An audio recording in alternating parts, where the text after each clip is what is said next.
ईसा office में अपनी table पर बैठी काम कर रही थी। तभी उसकी नज़र सामने से आते अपने मंगेतर समर पर पड़ी। उसके मन में विचार आया, हे भगवान, इस समय नहीं, अभी इससे बात करने का बिल्कुल मन नहीं है। ऐसे टहलता हुआ आ रहा है मानो कंपनी बाग में घुस रहा हो। कोई बाग ना सही, बाप का ऑफिस तो है, राज है इसका। बाकी सब झुके पड़े हैं अपनी अपनी टेबल पर पसीना बहाने में। समर ईसा की टेबल के सामने पड़ी कुर्सी पर बैठते हुए बोला, कैसी लग रही है मेरी शर्ट? कल खरीद कर लाया था। सोच रहा हूँ बालों का ट्रीटमेंट ले लेता हूँ। ये जो आगे के थोड़े से बाल उड़ गए हैं, आ जाएंगे तो और अधिक स्मार्ट लगने लगूँगा। ईसा काम करते करते, हाँ जैसा आप ठीक समझें। समर, यार अगले महीने मम्मी का जन्मदिन है, उसके लिए कुछ नया सोचना है। इस बार हम दोनों मिलकर कुछ सरप्राइज़ देते हैं उनको, बहुत खुश होंगी। ईसा टालते हुए, आज तो बहुत काम है, कल डिस्कस करते हैं। समर उदास होते हुए, आपके पास समय ही नहीं होता मेरे लिए। डैड से कहता हूँ आपको कम काम दिया करें। मुझे काम करना अच्छा लगता है, बस इस समय आप जाइए, मुझे बहुत जल्दी है। समर का मुंह लटक गया। उसे चिंता हुई कहीं ईसा नाराज़ ना हो जाए। उसकी माँ को यह बिल्कुल अच्छा नहीं लगेगा। ईसा को समझ नहीं आता कि ना जाने क्यों वह समर के साथ इतनी बेरुखी से बात कर जाती है। वह बेचारा आप करता नहीं थकता और वह उससे 10 मिनट आराम से नहीं बोल सकती। समर से बात करके उसका सिर भारी हो जाता है। या तो वह अपनी तारीफ करता रहेगा या माँ को खुश करने की तरकीबें सोचता रहेगा। ईसा को लगने लगा था समर से सगाई के लिए हाँ करने में उसने कुछ ज़्यादा ही जल्दी कर दी। क्या करती, माँ ने कुछ सोचने समझने का मौका नहीं दिया। रिश्ता आते ही अपनी तरफ से तुरंत हाँ कर दी। उनका पैसा देखकर बस प्रभावित हो गईं। ईसा सामान्य शकल सूरत की एक साधारण सी लड़की थी, परंतु दिमाग बहुत तेज।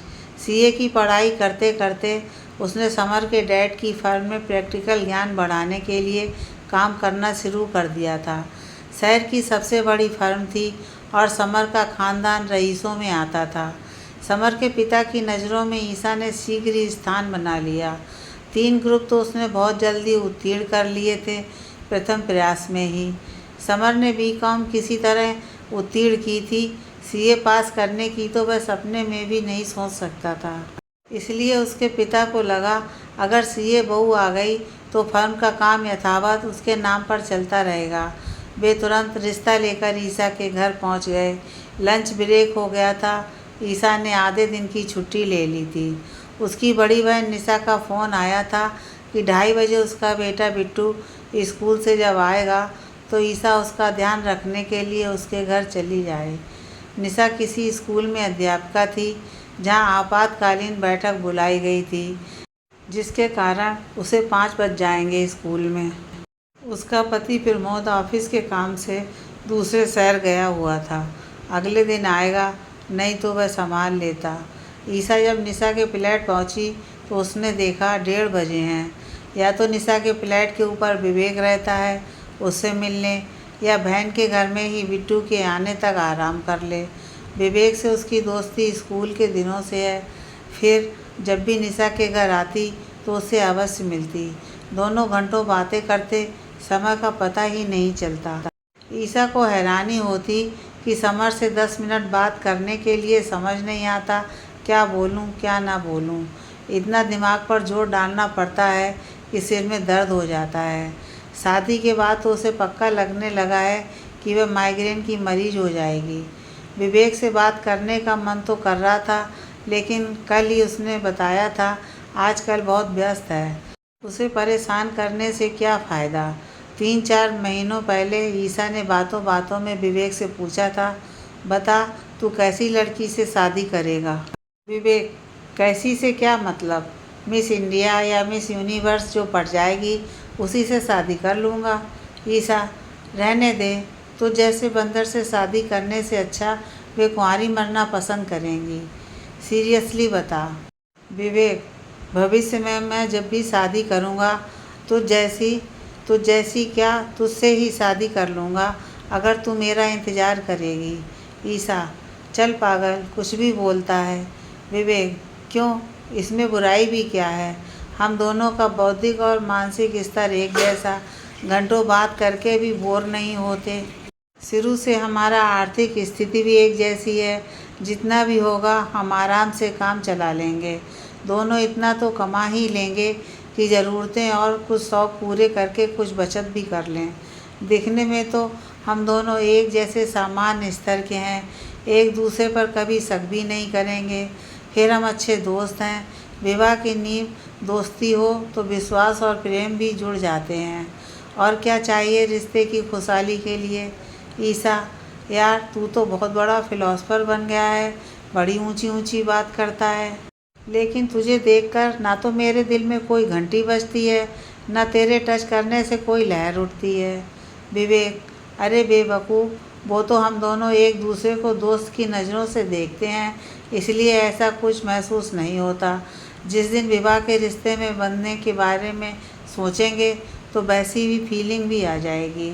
और मैं वादा करता हूँ कि मैं तेरा हर स्थिति में साथ दूंगा और बराबर की इज्जत दूंगा। ईसा, तू क्या प्रस्ताव रख रहा है मेरे सामने? विवेक, मैं अवश्य रखता, लेकिन अभी मुझे अपना लक्ष्य प्राप्त करना है। पढ़ाई पूरी करके मुझे नौकरी ढूंढनी है, और जब तक ऐसी नौकरी नहीं मिल जाती कि मैं अपने परिवार का खर्चा उठा सकूं, तब तक मैं विवाह की सोच भी नहीं सकता। मैं तुझसे कोई वादा नहीं कर सकता। मुझे नहीं पता कितना समय लगेगा।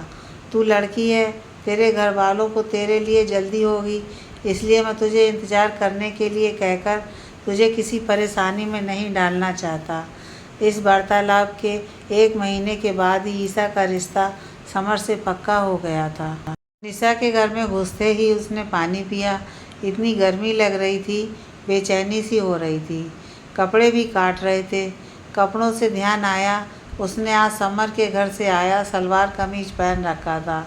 ज़बरदस्त सलमे सितारों का काम था, इस कारण बहुत भारी लग रहा था।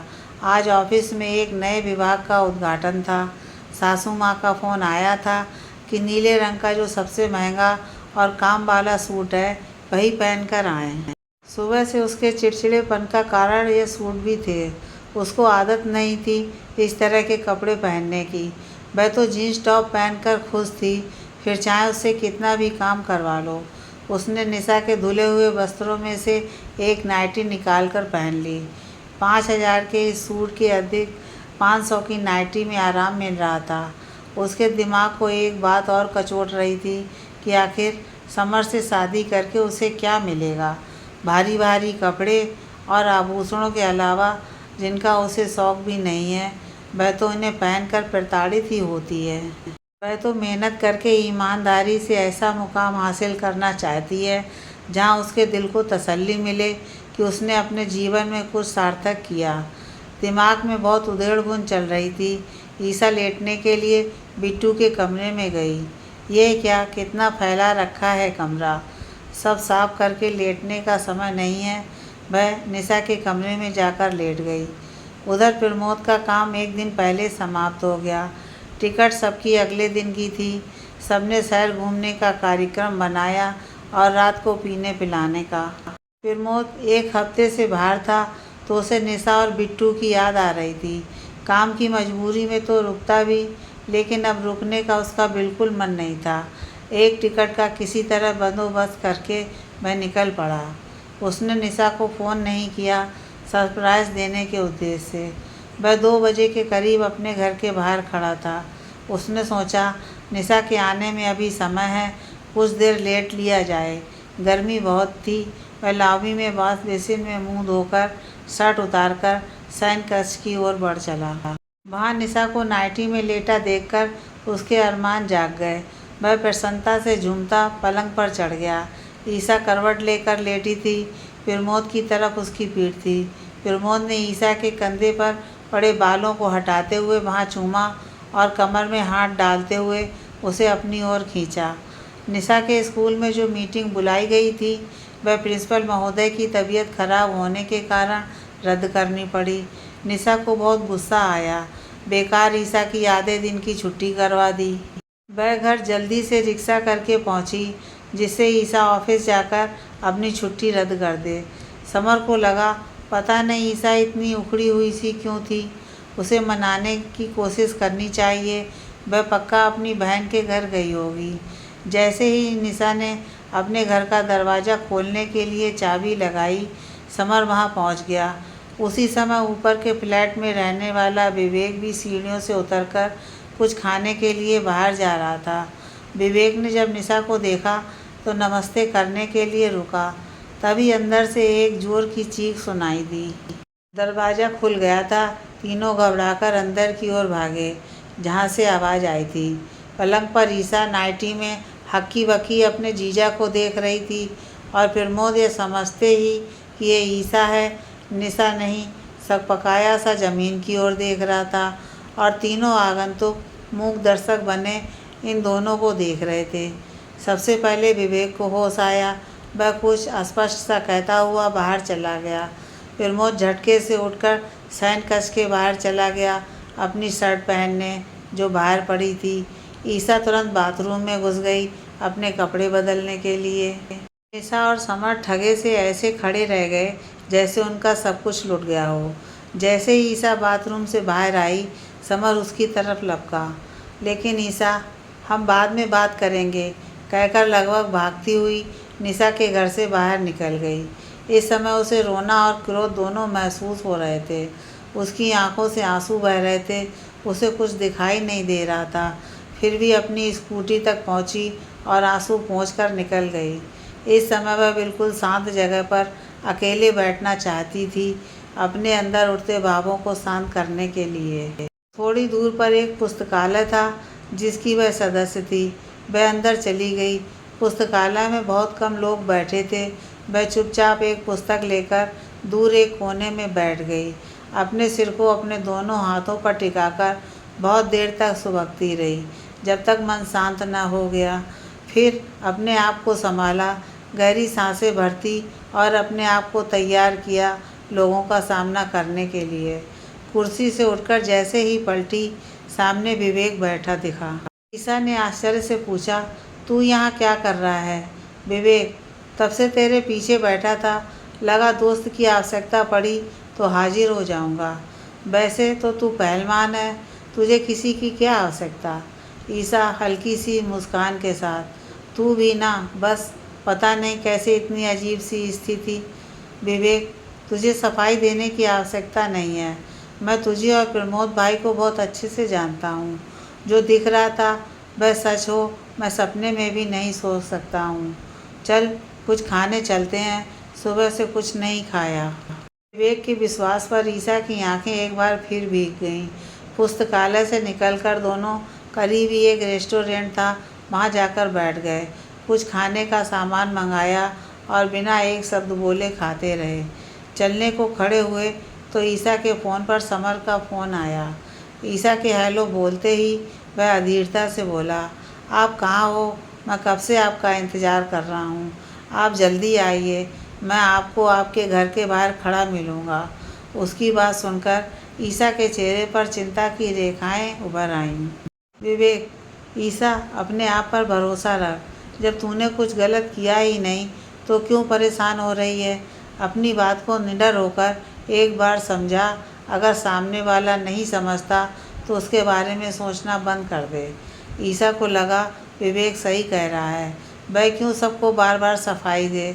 उसको जानने वालों को ये मालूम होना चाहिए कि वह ऐसी ओछी हरकत कर ही नहीं सकते। पर आत्मविश्वास के साथ वह अपनी स्कूटी पर सवार होकर अपने घर की ओर चल दी। समर घर के बाहर अपनी गाड़ी से टिककर खड़ा था। वह बहुत बेचैन लग रहा था। ईसा को देखते ही वह उछलकर उसके सामने आया और बिना रुके बोलना शुरू कर दिया। आप कहाँ थी अब तक? कब से इंतज़ार कर रहा हूँ।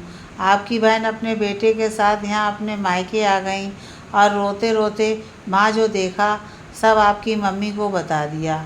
यह भी नहीं देखा कि मेरी मम्मी वहाँ बैठी हैं। मेरी मम्मी को ये सब पता नहीं चलता तो अच्छा रहता। ईसा को मौन खड़ा देखा तो वह आगे बोलने लगा। देखिए, मेरी मम्मी थोड़े पुराने ख्यालों की हैं, वे इन बातों को समझ नहीं पाएंगी। वो कुछ उल्टा सीधा बोले तो आप चुपचाप सुन लेना, बुरा मत मानना। मेरी बात अलग है, आधुनिक विचारों का हूँ, इस तरह की बातों को नज़रअंदाज कर सकता हूँ। किसी के प्रति आकर्षण महसूस करना स्वाभाविक है। वैसे भी मुझे लगता है आपका अपने जीजा जी से लगाव कुछ अधिक है। खैर, मैं इन बातों को गलत नहीं मानता। शादी के बाद भी हम अपनी पसंदीदा दोस्तों के साथ संबंध रख सकते हैं। ईसा आश्चर्य से समर की ओर देखते हुए बोली, ये आप क्या कह रहे हैं? मेरी बात सुने बिना ही आपने निर्णय ले लिया कि मैं गलत हूँ? और अगर आपको लगता है कि मैं इतनी बदचलन हूँ कि अपने जीजा जी से मेरे संबंध हैं, तो आप मुझसे शादी क्यों कर रहे हो? गर्मी में खड़े खड़े समर का सब्र का बांध टूटता जा रहा था। वह झल्लाकर बोला, देखो, तुम्हारे चरित्र से मुझे कोई फर्क नहीं पड़ता। तुम्हें क्या लगता है तुम जैसी 2 टके की लड़की के प्यार या सौंदर्य में पड़कर तुमसे शादी कर रहा हूँ? अरे, मुझे तो शादी तुम्हारी डिग्री के कारण करनी पड़ रही है। ईसा का गुस्सा 7वें आसमान पर पहुँच गया। अरे, 2 टके का तू होगा, बाप के पैसों पर गुरछर्रे उड़ा रहा है और आगे भी बीबी की कमाई पर ज़िंदगी काटना चाहता है। अब समर की आंखें लाल हो गईं। उसने ईसा के कंधों को दोनों हाथों से जोर से पकड़कर दबाते हुए कहा, एहसान मान, इतने रईस खानदान में शादी हो रही है, पहनने ओढ़ने की अकल नहीं है, इतने महंगे कपड़े और अंगूठी तो सपने में भी नहीं देखी होगी। ईसा से अब बर्दाश्त नहीं हो रहा था। उसने अंगूठी निकालकर समर के हाथ में दे दी, फिर बोली, ले रख अपनी अंगूठी। ढूंढ लियो कोई ऐसी लड़की जो तुझे पालने के लिए तैयार हो। समर और ईसा के झगड़े की आवाज़ें सुनकर निशा, उसकी मम्मी और समर की मम्मी बाहर आ गईं। ईसा के पापा इन सब बातों से बेखबर अपने ऑफिस में काम कर रहे थे। अपनी माँ को देख समर को एहसास हुआ स्थिति गलत दिशा में बढ़ रही है। वह एकदम पलटते हुए बोला, नहीं नहीं ईसा, आपको गलतफहमी हो गई है, मैं तो मजाक कर रहा था। समर की मम्मी अनीता ने जब ईसा का तमतमाया हुआ चेहरा देखा तो बोली, क्या बात है बेटा, कोई गलतफहमी हो गई है तो अंदर बैठकर सुलझा लेते हैं। ईसा, नहीं आंटी जी, गलतफहमी दूर हो गई है। मेरे जैसी 2 टके की लड़की आपके परिवार के लिए बिल्कुल ठीक नहीं रहेगी, इसलिए मैंने ये अंगूठी समर को वापस कर दी। अनीता को विश्वास नहीं हुआ, कोई लड़की इतनी बेवकूफ़ कैसे हो सकती है जो इतनी दौलत ठुकरा दे। वह बोली, तुम अकड़ किस बात की दिखा रही हो? एक तो रंगे हाथों पकड़ी गई, ऊपर से सीना जोरी कर रही हो। आँखों से जो देखा वही सच माना जाता है। हम अनदेखा करने को तैयार हैं, लेकिन तुम्हें कोई शर्म लिहाज नहीं है। मैंने समर के डैड से पहले ही कहा था, ऐसे लोग इतनी दौलत देखकर पागल हो जाते हैं, लेकिन मेरी सुनते कब हैं। चल बेटा यहाँ से। खड़े होकर और अपमान कराने से कोई लाभ नहीं। 7 जन्मों में भी हमारी जैसी हैसियत प्राप्त नहीं कर सकोगी। जब होश में आओ तो आ जाना, हम शायद सब भुला दें। और वह अपने बेटे का हाथ पकड़कर दंदनाती हुई चली गईं। ईसा, निशा और उनकी माँ घर के अंदर चले गए। माँ, मुझे नहीं पता था इतने नीच होंगे ये लोग। मुझे माफ़ कर दे बेटा, जल्दीबाजी में रिश्ता पक्का कर दिया। निशा रोते हुए बोली, मुझे भी माफ़ कर दे, मेरे कारण तेरा रिश्ता टूट गया। मैं बिना सोचे समझे कुछ भी बोल देती हूँ। ईसा, रिश्ता टूटने से तू परेशान मत हो।